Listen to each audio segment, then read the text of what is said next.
हमने कारक प्रकरण का चौथा कारक पढ़ा था और उसके साथ में पढ़ा था चतुर्थी विभक्ति को। चतुर्थी विभक्ति शुरू करी थी हमने, जिसमें सबसे पहले हमने संप्रदान संज्ञा पढ़ी थी, क्योंकि संप्रदान संज्ञा में ही चतुर्थी संप्रदान से चतुर्थी विभक्ति होती है। संप्रदान संज्ञा किसको कहते हैं? कर्ता द्वारा किए जाने वाले दान के कर्म में जो भोक्ता है, जो लेने वाला है, वो संप्रदान है संज्ञकों का। और उसी संप्रदान संज्ञक के अंदर हम चतुर्थी विभक्ति, जैसे कि गाय जिसको मिल रही है वो भी फिर भोक्ता हुआ, तो उसमें चतुर्थी विभक्ति का प्रयोग होगा। उसके अलावा और संप्रदान संज्ञा किसकी होती है? तो भाई रुचि अर्थों में जिससे प्रिय है वो वस्तु, जिसे रुचिकर है, या उस रुचिकर वस्तु से जो प्रसन्न होने वाला है, प्रियमाण से मतलब प्रसन्न होने वाला है, उसकी संप्रदान संज्ञा होगी। बाकी श्लांग, हुम, स्था, शपाम, जिप्स्यमान, इसमें श्लांग, नुम, स्था और शब्द धातु के प्रयोग में जो जिप्स्यमान है, यानी जिसे अपना आशय समझाना है, उसकी संप्रदान संज्ञा होती है। जैसे यहाँ कृष्ण के अंदर धारेर उत्तमर्ण नियंत दृ धातु, उसमें उत्तमर्ण यानी ऋण दाता को संप्रदान संज्ञा हो रही है। स्पृहेर इप्सिता, स्पृह धातु के प्रयोग में जो ईर्ष्या अर्थ में होती है, ये चाहने अर्थ में होती है स्पृह धातु, उसमें जो इप्सित है उसको संप्रदान संज्ञा हो रही है। फिर हम लोग आए थे इस पे। Yes, good evening ma'am.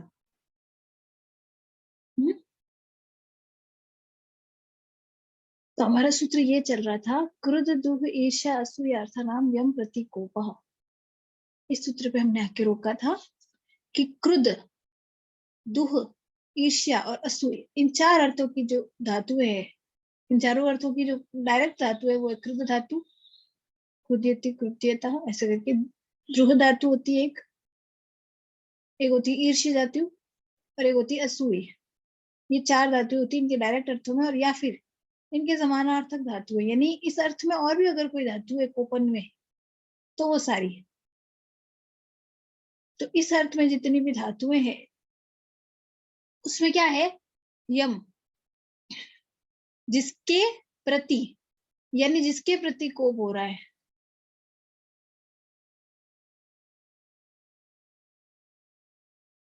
ये जो चार पांच धातुएं हैं ये किसके ऊपर अपना दोष करा रही हैं, उसकी संप्रदान संज्ञा होगी। ठीक है,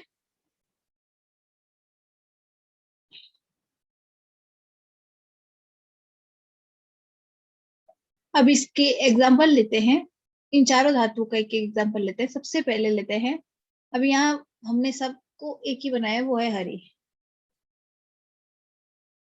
अब हरि पर अगर कोई क्रोध कर रहा है, द्रोह कर रहा है, ईर्ष्या कर रहा है या असूर्य कर रहा है, तो उसमें हरि चतुर्थी विभक्ति है, किससे लगी? संप्रदान संज्ञा होने से संप्रदान में चतुर्थी होती है।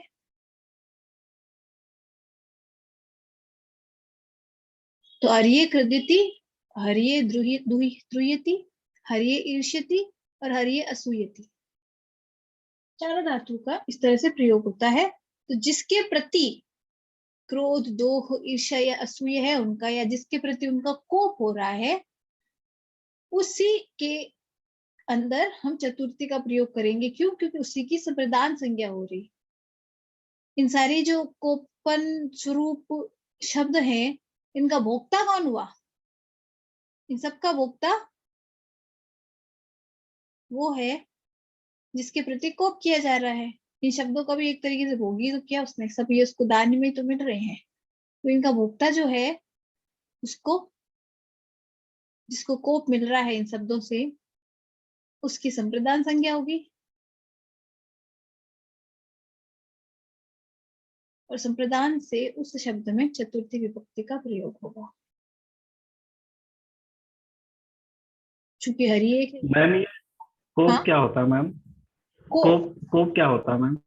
कोप, कोप का मतलब होता है किसी पर भी अगर क्रोध, द्रोह या कुछ भी करे ना, उसको हम कोप कहते हैं। एक होता है प्रेम, प्रेम के भाव में जितने भी प्रेम से संबंधित भाव है वो सारे आ जाते हैं। और उसका ऑपोजिट वर्ड है कोप।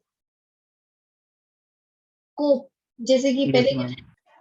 पहले के टाइम में जैसे कोप भवन हुआ करते थे, रामायण में भी सुना होगा कि केकई जाके कोप भवन में बैठी थी, वो गुस्सा जब होते थे कोप भवन में बैठी थी। कोप वर्ड का डायरेक्ट मीनिंग है जो प्रेम का उल्टा है, यानी कि क्रोध, दोह, ईर्ष्या, जलन, किसी से बहुत ज्यादा घृणा हो, वो सारे के सारे जितने भी इस तरह के वर्ड है ना, सबके सब कोप के अंडर आ जाते हैं। कोप उसको कहते हैं। ठीक है, तो यहाँ जिसके प्रति कोप हो रहा है वो।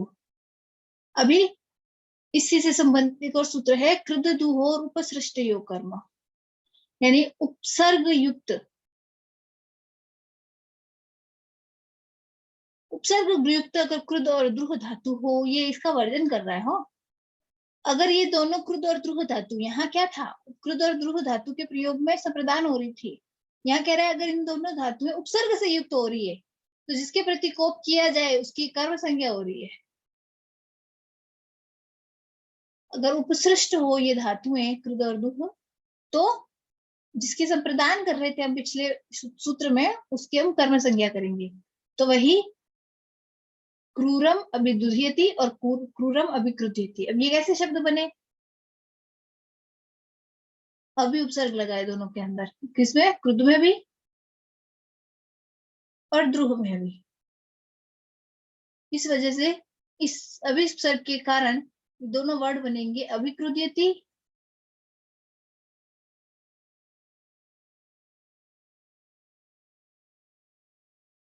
और अभिद्रुह्यति।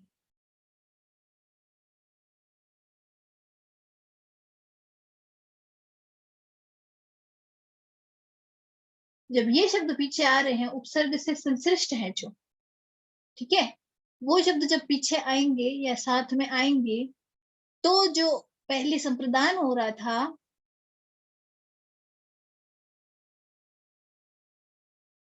वो अब कर्म संज्ञक है। इस वजह से जो ये क्रूर था, जिसके प्रति ये द्रोह कर रहे थे या क्रोध कर रहे थे, उस क्रूर को कर्मणि द्वितीय से द्वितीय विभक्ति होगी। तो द्वितीय विभक्ति एक वचन क्या होता है, क्रूरम। ऐसे बने क्रूरम अभिद्रुह्यति और क्रूरम अभिक्रुध्यति।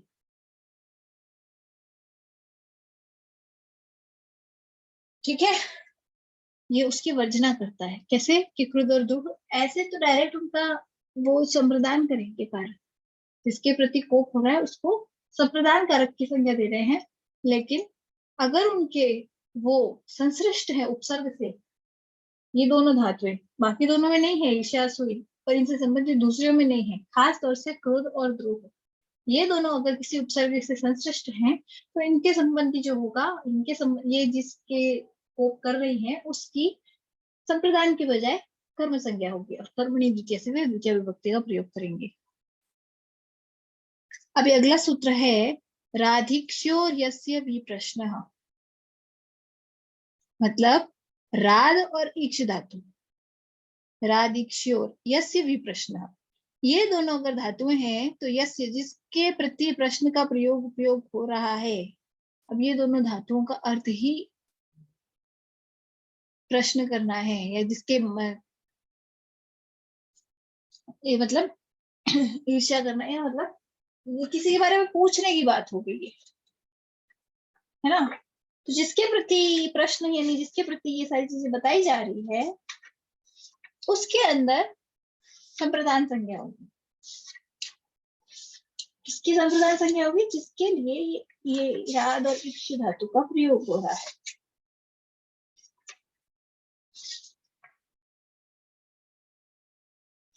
अब ये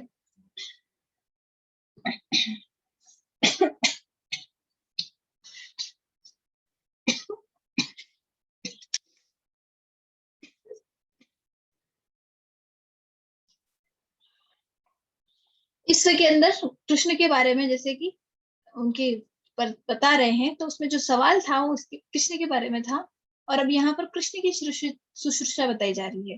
राध्यति और ईक्षित दोनों धातु शुश्रूषा बताने के अंदर है कि भाई उनका सीधा सीधा अर्थ होता है शुभ अशुभ बताना, या इस तरह की। तो जिसके बारे में ये सब कुछ पूछा जा रहा है वो कौन है? कृष्ण है। जिसके विषय में प्रश्न पूछा जाए वो कृष्ण है। इस वजह से इसकी संप्रदान संज्ञा होगी किसकी? कृष्ण की। और इस वजह से इसमें चतुर्थी का प्रयोग होगा।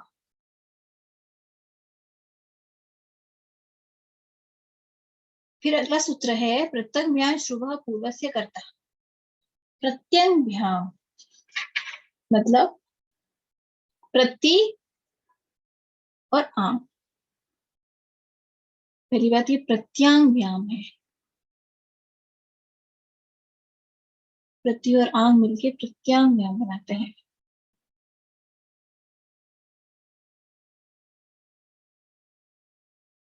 सूत्र यहाँ ठीक से लिख देती हूँ एक बार, कभी कभी टाइपिंग में मिस्टेक हो जाती है।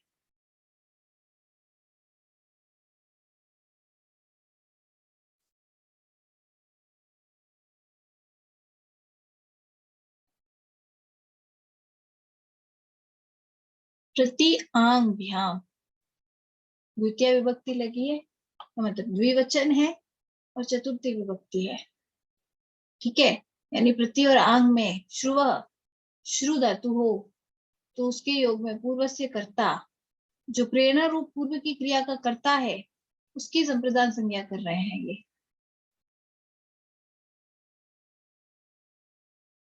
किसकी संप्रदान संज्ञा कर रहे हैं? जो प्रेरणा रूपी पूर्व करता है उसकी। अभी इसको कैसे समझा जाए कि जैसे कि यहाँ हमने क्या लिखा है, सिचुएशन क्या लिखी है, प्रति और आंग उपसर्ग पूर्वक श्रु धातु, तो वो हो गई प्रति श्रुणोती और आश्रुणोती। ये इसके एग्जाम्पल हो गए। प्रति उपसर्ग है, श्रु धातु है तो बना प्रति श्रुणोती,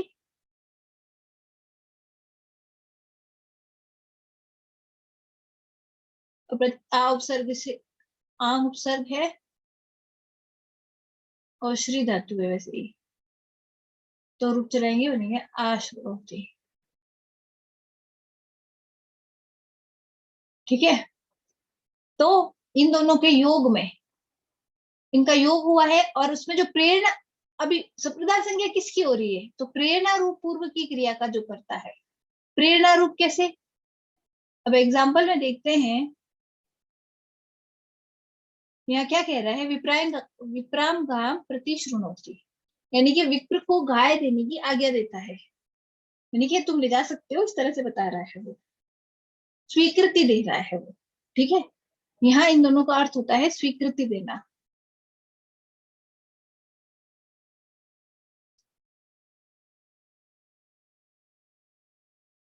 तो वो विप्र को गाय ले जाने की स्वीकृति दे रहा है। तो स्वीकृति कब दे रहा है? स्वीकृति कब दी जाएगी? अगर कोई पूछेगा, स्वीकृति मांगेगा तब। तो जो पहले का प्रेरणा रूप पहले का जो कार्य है वो क्या हुआ? स्वीकृति मांगने का कार्य हुआ।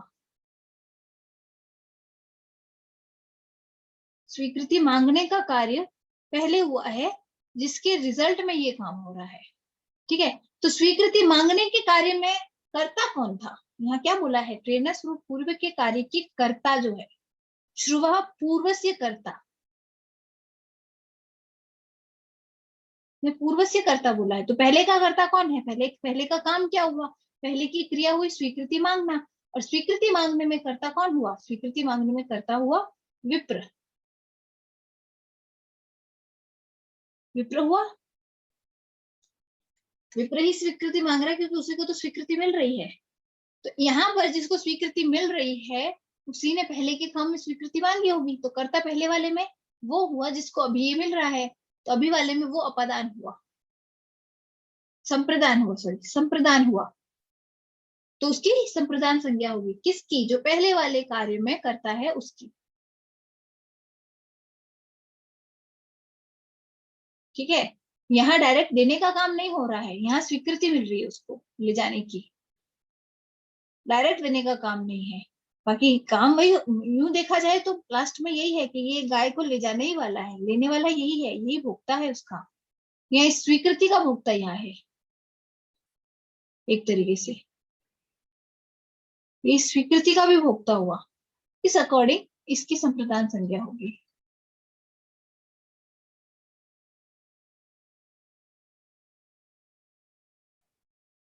ठीक है, ये समझ में आ गया? प्रत्यांग्याम श्रुवः पूर्वस्य कर्ता।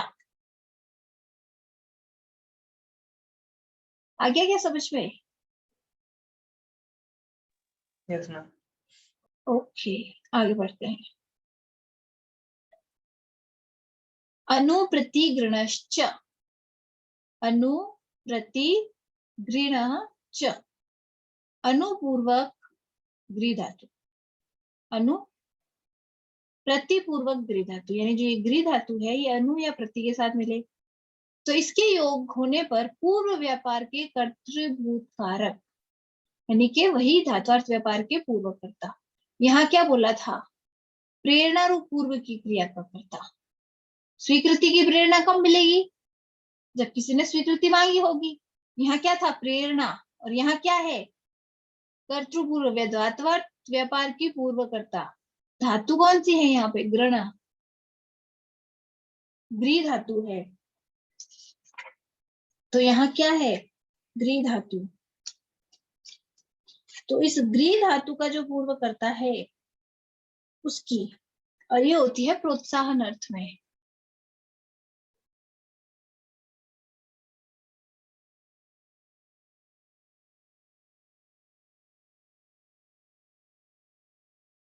तो यहाँ है अनुगृणाति और प्रतिगृणाति, दोनों शब्दों का उपयोग कर लिया हमने। होत्रे अनुगृणाति या होत्रे प्रतिगृणाति, इस तरह ये सेंटेंस बनेंगे इसके।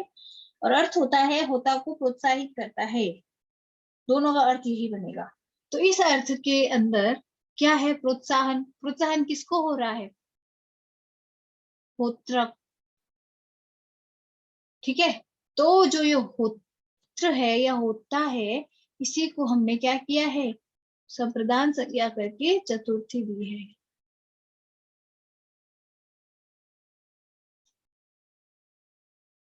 संज्ञा से चतुर्थी विभक्ति हुई है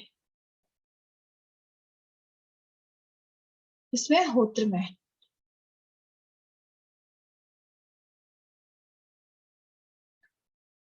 होता क्या होता है? होत्र, या जिसको हम बोलते हैं होता, वैसे ये मूल शब्द होता है मातृ। जैसे मातृ होता है, पितृ होता है,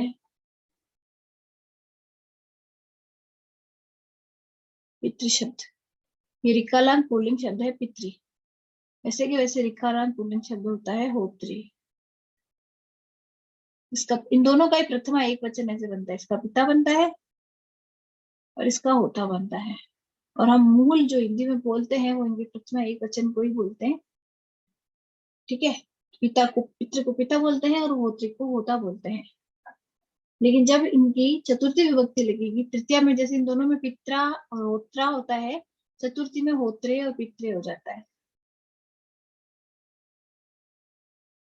ये और होत्र में शब्द का अर्थ होता है यज्ञ के अंदर जो होता है उसको, जो मंत्र बोलता है यज्ञ के अंदर, उसको होता कहते हैं।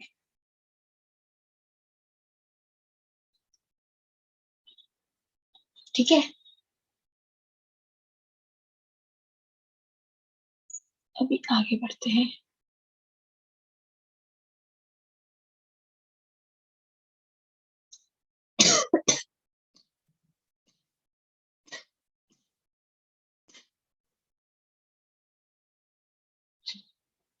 तो चतुर्थी के ही प्रकरण में नेक्स्ट जो हमारा है वो है परिक्रयणे संप्रदानम अन्यतरस्याम। परिक्रयण, परिक्रयण क्या होता है? परिक्रयण होता है किसी को भी निश्चित समय तक वेतन देकर नौकर रखना, परिक्रयण कहते हैं। मैंने उसकी डेफिनेशन लिखी है।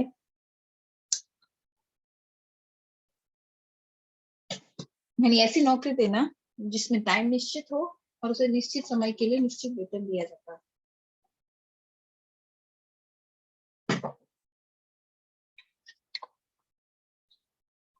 आजकल तो सारी नौकरियां ऐसी होती है।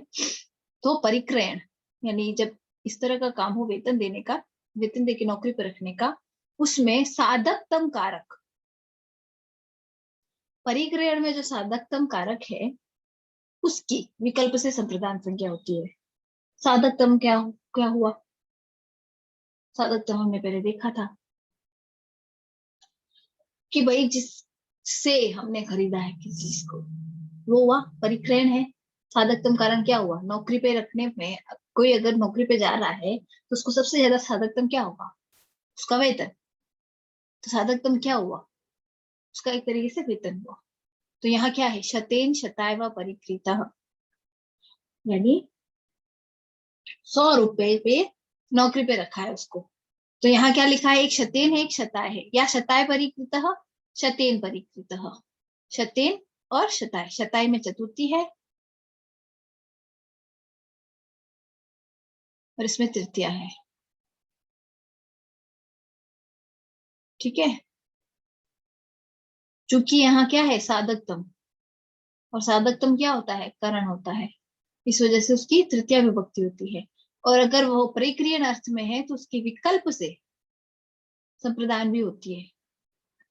ठीक है, साधकतम से करण संज्ञा हो रही है और परिक्रियन के अर्थ में होने के कारण विकल्प से संप्रदान भी हो रही है। इस वजह से इसके दो तरह के वाक्य बन सकते हैं या सेंटेंस बन सकते हैं। एक तो शतेन परिकृतः और एक शताय परिकृतः। दोनों का अर्थ सही निकलेगा, दोनों में से कोई सा भी गलत नहीं होगा।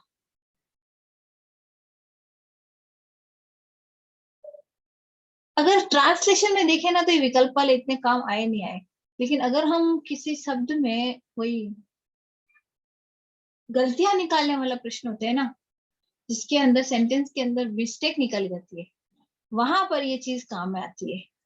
क्या आपको पता होना चाहिए कि यहाँ तृतीय और चतुर्थी दोनों में से कोई भी होगा तो दोनों ही सही है।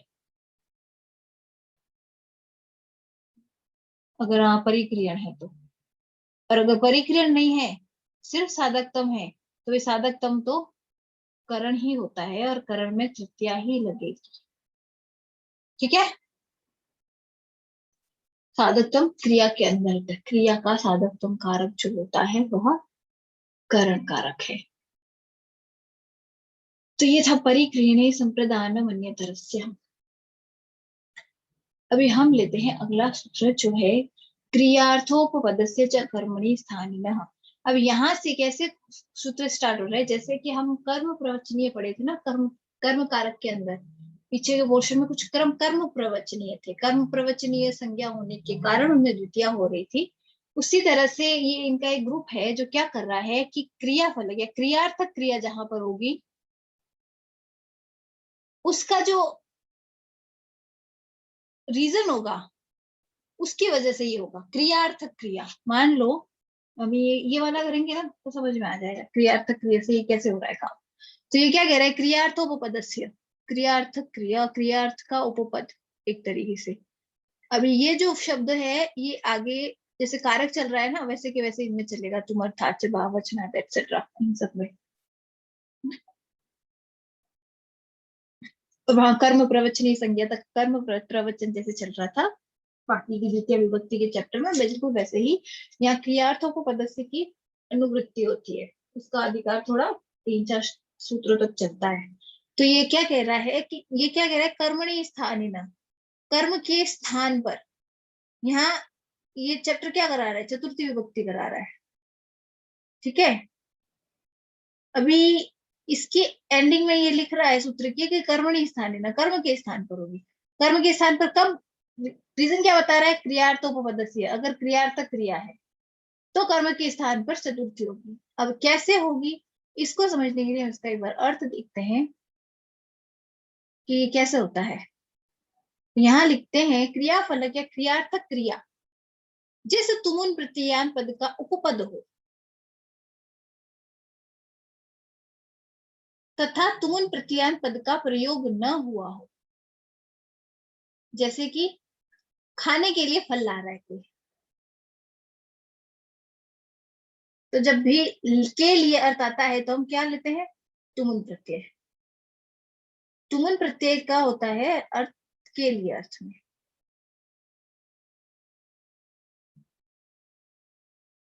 ठीक है, और इस क्रियार्थ क्रिया का मतलब भी यही होता है कि एक क्रिया के लिए की जाने वाली दूसरी क्रिया, यानी खाने के लिए हम फल लेकर आ रहे हैं, हो गया।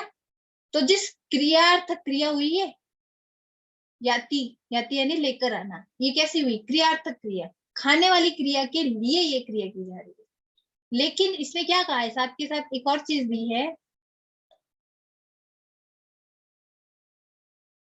कि तुमुन प्रत्यान पद का उपपद हो। तुमुन प्रत्यान पद जैसे मान लो खादितुम, उसका उपपद है क्या, फलेभ्यो याति, तथा तुमुन प्रत्यान पद का प्रयोग नहीं हुआ है, ठीक है, तो उस अप्रयुज्यमान तुमुन प्रत्यांत के कर्म में चतुर्थी विभक्ति होगी।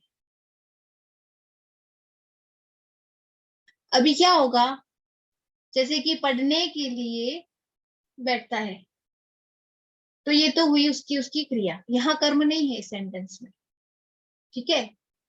जैसे कि पठितुम तिष्ठति, पढ़ने के लिए बैठता है, हो गया, ये क्रियार्थक क्रिया हो गई। लेकिन इस सेंटेंस के अंदर क्या है कि जो हमारी क्रियार्थक क्रिया है उसके अंदर तुमुन प्रत्ययन पद का प्रयोग हमने किया है, और दूसरा इसके अंदर कोई कर्म है भी नहीं कि जिसको हम चतुर्थी करें। बिल्कुल इसी तरह से खाने के लिए जैसे फल लाता है, तो हम यहाँ पे क्या लिखेंगे, खादितुम फलम नयति, या फलानी, फलम नहीं बोलेंगे, एक फल को और लाता है, ज्यादातर फल सारे लेके आते हैं, बहुवचन शब्द है, तो वही खादितुम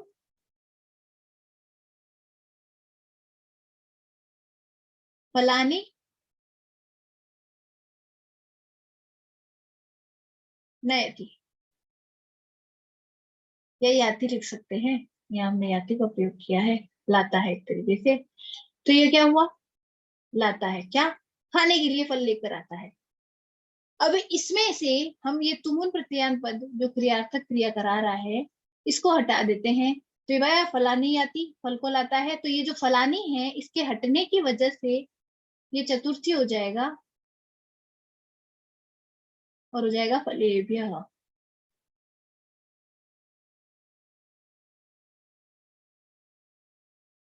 ठीक है, तो ये हुआ फलेभ्यः याति। अब फलेभ्यः का फलेभ्यो कैसे हुआ ये समझाते हैं। संधि है विसर्ग संधि, यहाँ उत्तर हो रहा है उसको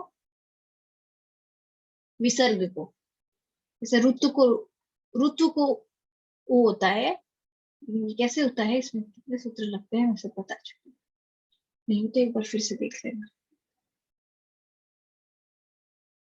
तो फलेभ्यो याति, बिल्कुल इसी तरह से नमस्कुर्मो नृसिंहाय, नमस्कार करते हैं नृसिंहा को, नृसिंह, ठीक है।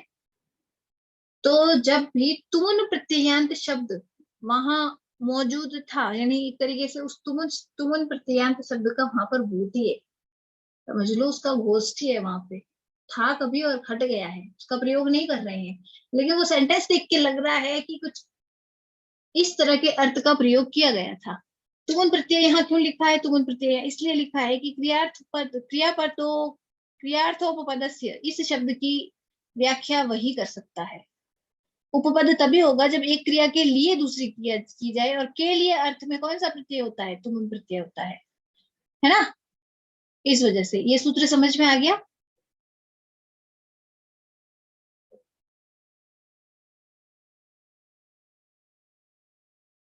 आ गया या फिर मैं वापस बताऊं, नहीं तो फिर मैं आगे बढ़ू। मैम एक बार बता दीजिए मैम। बता देती हूँ, ठीक है। ये कह रहा है क्रियार्थो, क्रिया का, उपपदस्य, क्रियार्थः उपपदस्य, क्रियार्थ उपपद, क्रिया के अर्थ का उपपद, क्रियार्थ यानी कि क्रियार्थक उपपद, क्रियार्थक का मतलब क्रिया के लिए जो क्रिया की जा रही है, समझ रहे हो, क्रिया के लिए मतलब हम बैठे हैं किस लिए, पढ़ने के लिए, तो बैठना भी क्रिया है और पढ़ना भी क्रिया है। बिल्कुल वैसे खाने के लिए हम खाना लेकर आ रहे हैं, तो खाने के लिए हम खाना ला रहे हैं, लाना भी क्रिया है और खाना भी क्रिया है, ठीक है। उसी तरह से ये होता है कि जो हम किसी के लिए कोई क्रिया कर रहे हैं वो क्रियार्थक क्रिया हो गई, क्रिया के लिए की जाने वाली क्रिया। जब भी क्रियार्थक क्रिया होगी तो क्रियार्थक क्रिया का पहला एग्जाम्पल है तुमुन प्रत्यय। तुमुन प्रत्यय का यूज होता है के लिए अर्थ में। इसका मतलब है कि मान लो खाने के लिए तो खादितुम, पढ़ने के लिए पठितुम, बैठने के लिए कुर्सी चाहिए तो भाई तिष्ठितुम, या स्थातुम लिख कह सकते हैं, स्था धातु होती है उसकी, ठीक है। तिष्ठने लगे, तिष्ठति तिष्ठता इसके तो रूप चलते हैं, लेकिन वो स्था धातु है तो स्थातुम, इस तरह से उसके तुमुन के प्रत्येक रूप प्रत्येक प्रत्येक के एग्जाम्पल बनते हैं। ठीक है, तो क्रियार्थक क्रिया बनाने के लिए तुमुन प्रत्यय का प्रयोग होता है। अभी वो जो तुमुन प्रत्यय वाला शब्द है ना, क्रियार्थक क्रिया, जिस क्रिया के लिए हम क्रिया कर रहे हैं, अगर वो सेंटेंस में नहीं है तो उसके कर्म को चतुर्थी होगी, अदरवाइज उसको कर्म संज्ञा होगी और तृतीया लगेगी। अगर वो तुमुन प्रत्यय वाली क्रिया उस सेंटेंस में है, मौजूद है, तो उसको कर्म संज्ञा ही रहेगी और द्वितीय विभक्ति का प्रयोग होगा। लेकिन अगर वो सेंटेंस में नहीं है तो उसको चतुर्थी विभक्ति होगी। एग्जाम्पल हम ये हमारा जो फलेभ्यो याति फिर से देखते हैं कि अगर कोई खाने के लिए फल लेकर आ रहा है तो खादितुम फलम फलानी याति, खाने के लिए फलों को लेकर आ रहा है। लेकिन हमने वहां से खादितुम हटा दिया तो फल और याति, इन दो शब्दों के अंदर याति वैसा ही रहेगा, क्रिया है, वो ला तो अभी भी रहा है, लेकिन जो फल है उनको कर्म संज्ञा की बजाय चतुर्थी विभक्ति होकर के फलेभ्यो हो जाएगा, तो फलेभ्यो याति। ये इस तरह से है। अब कोई सवाल? नो मैम, आ गया। ओके, आगे बढ़ते हैं। तुम अर्थाच भाव वचनात्, तुमुन प्रत्यय के अर्थ के समान अर्थ वाले। तुमुन अर्थ प्रत्यय, प्रत्यय का अर्थ क्या होता है? के लिए अर्थ में होता है वो, उसके समान अर्थ वाले हैं प्रत्यय। भाव वचनाश्च से विहित प्रत्यय। ठीक है, तुमुन अर्थ के हैं, भाव वचन वाले हैं। ठीक है, और इनमें कौन से प्रत्यय आते हैं? घय आदि प्रत्यय। तो जब ये प्रत्यय हैं तो तदंत क्रियावाचक शब्द से क्रियार्थक क्रिया का उपपद होने पर चतुर्थी विभक्ति होती है। तो जो क्रियावाचक शब्द है उसके क्रियार्थक क्रिया का उपपद होने पर, क्रियार्थक क्रिया कैसे हुई? क्रियार्थक क्रिया का मैंने रीजन बता दिया कि जब तुमुन अर्थ वाले प्रत्यय लगते हैं तो जो क्रिया होती है उसके अर्थ के लिए जो क्रिया होती है वो क्रियार्थक क्रिया हुई, है ना। तो उपपद किसका? क्रियार्थक क्रिया का। तो जो जिसमें तुमुन या इस सूत्र के विषय में उससे विचलित दूसरे वाले। अभी यहाँ पर एक और है भाव वचनाश्च। भाव वचनाश्च का अर्थ देखते हैं। तो भाव वचनाश्च का अर्थ होता है भावे, यानी इसका अधिकार करके जो घय आदि प्रत्यय विहित हो, है ना। भाव वचनाश्च से घय आदि प्रत्यय है ना, वो स्टार्ट किए जाते हैं। ये सारे प्रत्यय भाव वचनाश्च से शुरू किए जाते हैं। तो क्रिया के उपपद होने पर, क्रियार्थक क्रिया के उपपद होने पर उनमें चतुर्थी हो रही है, जैसे यागा या याति।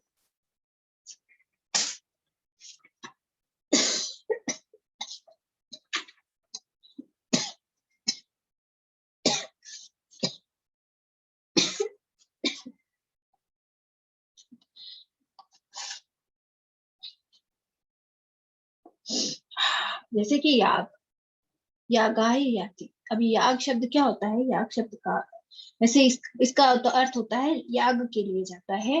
और याग शब्द का क्या अर्थ होता है? याग शब्द का अर्थ होता है ये जो यज धातु है ना, उसमें घय प्रत्यय लगने से बनती है ये शब्द याग।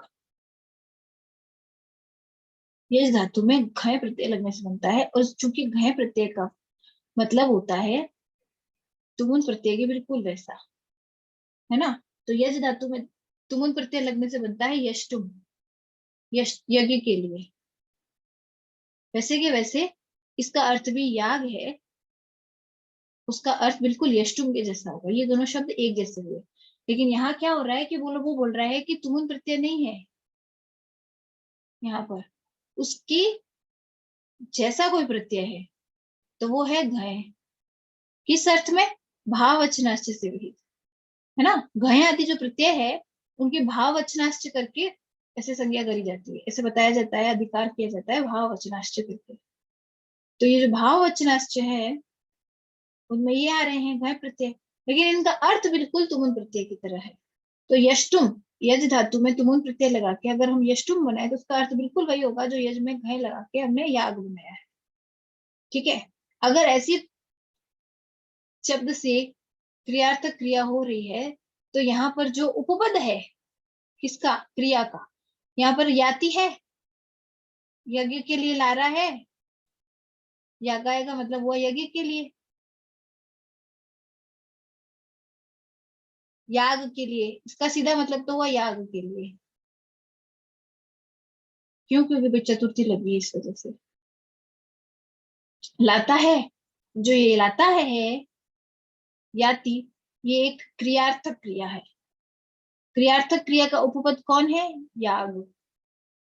अब इसका अर्थ चाहे वही हो जो तुमुन प्रत्यय वाला होता है, क्योंकि क्या होता है कि अगर यहाँ पर उसने तुमुन प्रत्यय नहीं लिखा है, लेकिन उस तुमुन प्रत्ययांत की स्थिति नहीं है यहाँ पर, यहाँ सिचुएशन अलग है। वो जो शब्द बन रहा है वो इस सेंटेंस के अंदर है, और उपपद के रूप में भी वही विराजमान है इस सेंटेंस में। तो इस उपपद के अंदर हमने चतुर्थी करी है। ये नहीं समझ में आया तो मेरे को बता देना, क्योंकि ये समझना थोड़ा मुश्किल चीज है। फिर से एक बार बताती हूँ। पिछले सूत्र में हमने पढ़ा था कि तुमुन प्रत्यय अगर किसी में लगा है और उसकी वजह से कोई क्रियार्थक क्रिया हो रही है, तो उसके साथ में जो कर्म है उसको चतुर्थी होगी। जो क्रियार्थक क्रिया है उसके कर्म, ठीक है। और वहीं यहाँ क्या हो रहा है? यहाँ हो रहा है कि भाववचनार्थ से विहित जो प्रत्यय लग रहे हैं जिनका अर्थ तुमुन वाले के जैसा है, तो वो है घय आदि प्रत्यय। और घय आदि प्रत्यय अगर किसी के साथ लग रहे हैं, तदंत यानी कि उससे अंत होने वाले, यानी घय आदि प्रत्यय से अंत होने वाले, घय आदि प्रत्यय से अंत होने वाले क्रियावाचक शब्द, जैसे कि याग, ठीक है, से क्रियार्थक क्रिया का उपपद होने पर, ये याति क्रियार्थक क्रिया है, इसका उपपद ये याग है, तो इस याग को चतुर्थी विभक्ति होगी। तो ये बनेगा यागाय याति, याग के लिए लाता है। ठीक है, अब समझ में आ गया? बताओ। Yes ma'am.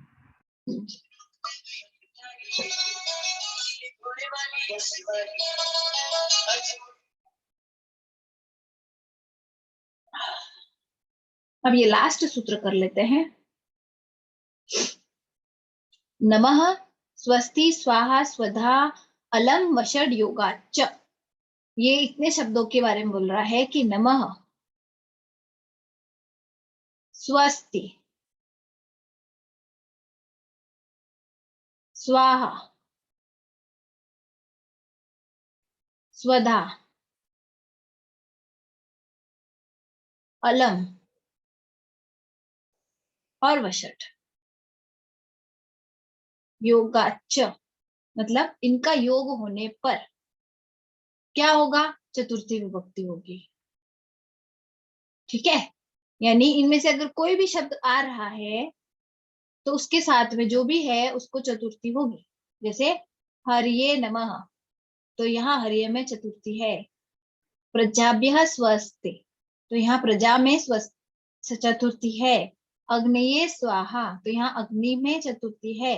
और पितृभ्यः स्वधा, तो यहाँ पितृ में चतुर्थी विभक्ति का प्रयोग है। क्यों है? नमः, स्वस्ति, स्वाहा, स्वधा, इनका योग होने के कारण। ठीक है, ये वाला तो बहुत इजी है, समझ में आ गया होगा। इनमें से कोई सा भी वर्ड मिले तो उनके साथ में हमें चतुर्थी ही लगानी है, आंख मीच के। ठीक है, एक सूत्र और कर लेते हैं। मन्य कर्मणि अनादरे विभाषा प्राणिषु, यानी मन्य, मन्य धातु होती है, ये मन धातु। ठीक है, कर्मण्य, कर्मण्य नादरे, नादर होने पर। ठीक है, विभाषा अप्राणिषु, प्राणी भिन्न कर्म में अनादर अर्थ के, अनादरे यानी अनादर में, मन्य कर्मण्य गम्यमान होने की प्रतीति होने पर जो दिवादिगण में पठित मन धातु है उसके प्राणी भिन्न कर्म हो गए, मतलब उसका कर्म ऐसा है जो प्राणी नहीं है। कर्म मतलब सेंटेंस है, क्रिया है, मन धातु क्या हुई? क्रिया हुई। तो इस क्रिया का कर्म प्राणी नहीं होना चाहिए। ठीक है, उसके अलावा कुछ भी चलेगा। अगर वो कर्म प्राणी से भिन्न है तो उसको चतुर्थी विभक्ति हो जाएगी। ये क्या है? कर्म है, कर्म में चतुर्थी हो रही है। क्यों हो रही है? मन धातु के संयोग की वजह से। और किस सिचुएशन में हो रही है? अनादर अर्थ है और गम्यमान है, मतलब अनादर अर्थ गम्यमान है, यानी अनादर अर्थ का की प्रतीति हो रही है, अनादर हो रहा है जहां पर। जैसे न त्वाम तृणय मन्ये तृणायवा, विकल्प से है, ठीक है। तो न त्वाम तृणम मन्ये या न त्वाम तृणाय मन्ये, ये करण है और यहाँ चतुर्थी हो रही है। करण यहाँ तृतीया हो रही है।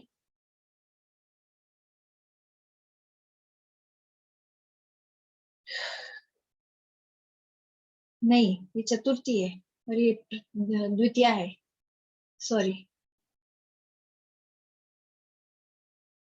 न त्वाम तृणम मन्ये, द्वितीय विभक्ति के अंदर ये अर्थ था कि तुम्हें मैं तृण की भांति भी नहीं मानता, तुम्हें मैं तृण के जैसा भी नहीं मानता।